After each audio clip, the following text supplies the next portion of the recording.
रोज की दो चाय और दही बनाएं। हेलो दोस्तों, तो कैसे हैं आप सब। तो आज हम करने वाले हैं एक नया कार्यकलाप जो कि लिया गया है आपकी पुस्तक रिमझिम कक्षा 3 एनसीईआरटी के पाठ मिर्च का मजा से। तो जल्दी से खोलिए अपनी पुस्तक और निकालिए पृष्ठ संख्या 118। जी हाँ, तो क्या करना है हमें इस कार्यकलाप में। चार आना। चार आना, इसका क्या अर्थ है।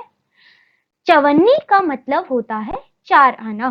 तो चवन्नी का मतलब क्या होता है, चार आना। चार आना मतलब 25 पैसे। जी हाँ, चार आने से बनता है 25 पैसे, मतलब चवन्नी से बनता है 25 पैसे। तो 1 रुपए में कितने पैसे। चलिए एक और बार पढ़े इसे। चवन्नी मतलब चार आना, चार आना मतलब 25 पैसे, तो 1 रुपए में कितने पैसे। तो हमें पता करना है कि 1 रुपए में कितने पैसे होते हैं। तो पहले लिख लेते हैं कि हमें क्या क्या मालूम है। हमें पता है कि चवन्नी का मतलब होता है चार आना। चार आना का मतलब होता है 25 पैसे। चार आना का मतलब 25 पैसे। फिर हमने क्या सीखा। फिर हमको ये पूछा गया है कि 1 रुपए में कितने पैसे होते हैं। तो मैं आपको ये बता दूं कि 1 रुपए में होते हैं 100 पैसे। जी हाँ, 100 पैसे का मतलब 1 रुपए। तो उसका मतलब क्या हुआ, जब 25 पैसे हमारे 4 बार हो जाए, हमारे पास 4 सिक्के हों 25 पैसों के, है ना, तो बन गए ना 100 पैसे। और 100 पैसे क्या है, 100 पैसे है हमारा 1 रुपए।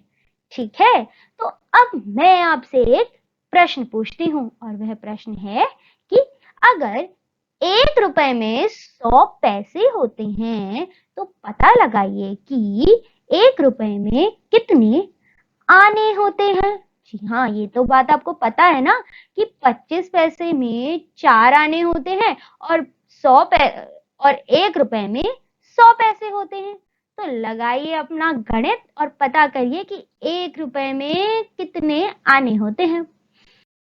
तो मैंने क्या पूछा था, मैंने पूछा था कि 1 रुपए में कितने आने होते हैं।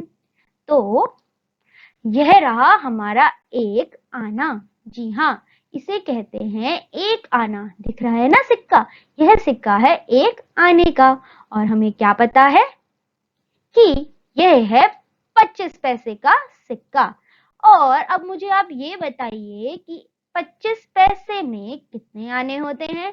जी बिल्कुल, 4 आने होते हैं। तो चलिए बना देते हैं 4 आने। 1 2 3 4। तो इन 4 आनों को मिलाकर हमारा बन जाता है एक 25 पैसा। अब मुझे यह बताइए कि हमें क्या निकालना था। हमें निकालना था कि 1 रुपए में कितने आने होते हैं। जी हाँ, हमें क्या पता करना था कि 1 रुपए में कितने आने होते हैं। उसके लिए हमें पहले ये पता करना पड़ेगा, क्योंकि हमें आनों और पैसों का संबंध मालूम है। हमें पैसों और रुपए का संबंध मालूम है। जी हाँ, हमें मालूम है कि 1 रुपए में 100 पैसे होते हैं, है ना। तो हमें क्या क्या मालूम है, हमें आनों और पैसों का संबंध मालूम है और हमें रुपए रुपए और पैसों का संबंध मालूम है। तो पैसों का संबंध हमें दोनों तरफ से मालूम है। तो अब आप मुझे ये बताइए कि अगर हमारे पास 25 पैसे ही हों, 25 पैसों के ही सिक्के हों, तो हमें कितने सिक्के चाहिए होंगे 1 रुपए बनाने के लिए। जी हाँ, 4 सिक्के। तो ले आते हैं अपने 4 सिक्के। ये हो गया हमारा पहला सिक्का, ये हुआ हमारा दूसरा सिक्का, ये हुआ हमारा तीसरा सिक्का और यह हुआ हमारा चौथा सिक्का। तो यह बन गए हमारे पूरे 1 रुपए। जी हाँ, तो अब हम कैसे पता लगाएंगे कि हमें आने कितने चाहिए? बिल्कुल ठीक, क्योंकि हमें पता है कि 4 आने 25 पैसे बना रहे हैं, तो हम हर 25 पैसे के सामने 4-4 आने बना देते हैं। फिर हम उन्हें गिन लेंगे तो हमें पता चल जाएगा कि हमें कितने आने चाहिए 1 रुपए बनाने के लिए। तो चलिए शुरू करें। ठीक है, तो इस 25 पैसे के आगे लगा देते हैं इसके 4 आने। ये रहा 1, 2, 3 और 4। इन 4 आनों से मिलकर बन गया यह 25 पैसे। फिर है ये 25 पैसे, इसके लिए भी लगा देते हैं 1, 2, 3, 4। आए हमारे 4 आने, चवन्नी, जिसका मतलब होते हैं 25 पैसे। फिर आखिरी 25 पैसे के आगे भी 1, 2, 3 और 4। जी हाँ, तो यह सारे आनों को मिलाकर हमारा क्या बन जाएगा? हमारा 1 रुपया पूरा पूरा बन जाएगा। तो चलिए अब हम इन आनों को गिन लेते हैं और फिर यहाँ पर लिख देते हैं। गिने 1, 2, 3, 4 इस 25 पैसे के, 5, 6, 7, 8 इन दोनों को मिलाकर, 9, 10, 11, 12 इन तीनों को मिलाकर, और फिर 13, 14, 15, 16 इन चारों को मिलाकर, जो कि थे हमारे 1 रुपया। तो हमें क्या पता चला कि 1 रुपए में कितने आने होते हैं?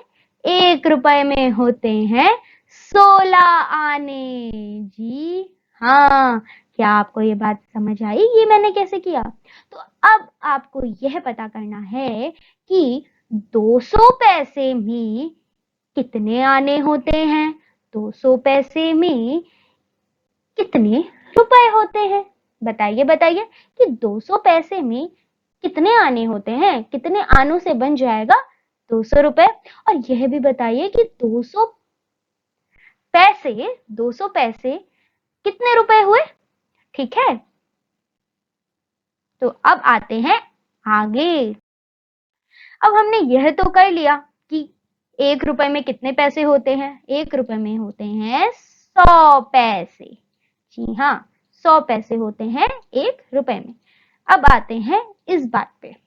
अब बताओ, अठन्नी मतलब, इकन्नी मतलब, दुअन्नी मतलब। तो अब हमें, जैसे इन्होंने हमें बताया था कि चवन्नी मतलब होते हैं 4 आना, तो अब हमें बताने कि अठन्नी मतलब कितने आने होते हैं, इकन्नी मतलब कितना आना होता है और दुअन्नी मतलब कितने आने होते हैं। तो चलिए पता करते हैं। आप चवन्नी पढ़ते हैं और 4 पढ़ते हैं तो ये बहुत ज्यादा एक जैसे हैं, है ना? तो उसी प्रकार अठन्नी कौन से संख्या से मेल खाता है? अठन्नी, जी हाँ, अठन्नी होते हैं 8 आने। इकन्नी होता है इक मतलब 1, इकन्नी मतलब 1 आना, और दुअन्नी मतलब 2 आने। जी हाँ, तो अठन्नी मतलब 8 आने, इकन्नी मतलब 1 आना और दुअन्नी मतलब 2 आने। और चवन्नी का मतलब तो हमें पता ही है, 4 आना। तो अब पता करके बताओ कि 3 आने वालों को क्या कहेंगे, 5 वालों को क्या कहेंगे? 5 आने, 6 आने, 7 आने, 9 आने, इन्हें हम क्या कहते हैं? अपने बड़े बुजुर्गों से ये बात पता करें और मुझे भी जरूर जरूर बताएं। तो चलिए मिलते हैं अगली बार एक नया कार्यकलाप लेकर। Bye bye.